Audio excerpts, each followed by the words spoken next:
তাহলে এখানে আমাদের প্রিপারেশনটা কেমন হবে? তো প্রিপারেশনের দৌড় হচ্ছে, বেশিরভাগ শিক্ষার্থীদের প্রিপারেশনের দৌড়টা কতটুকু জানেন? দৌড় হচ্ছে এমসিকিউ, এমসিকিউ কি রাইট বেশিরভাগ প্রার্থীর। এখন এই জায়গাটাতে আমরা বেসিক কোর্সে যে কাজটা করব সেটা হচ্ছে একটা স্টুডেন্টকে আমরা তার ভাষার ব্যাকরণিক বিষয়গুলো যেভাবে পড়ানো দরকার ওভাবে পড়াবো।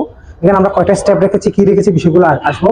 আপনি জোড়া তালি দিয়ে স্পেসিফিক নির্দিষ্ট কিছু গাইডের প্রশ্ন, বিগত প্রশ্ন মুখস্থ করে প্রতিযোগিতার বৈতরণী পার করা যেহেতু কঠিন, যেহেতু না পড়ে পার করতে পারবো না, যেহেতু না পড়ে উপায় নেই, যেহেতু পড়বো ইফেক্টিভলি পড়ার একটা পদ্ধতি আমি আপনাদেরকে উপহার দিব ইনশাআল্লাহ। মুখস্থ বিদ্যার উপর ভর করে কোয়ালিফাই করা যায়, এটা আমিও বুঝি, কিন্তু পরের আসল পরীক্ষাটা কি? রিটেন। এখন রিটেন পরীক্ষায় কম্পিটিশনে এগিয়ে যাওয়া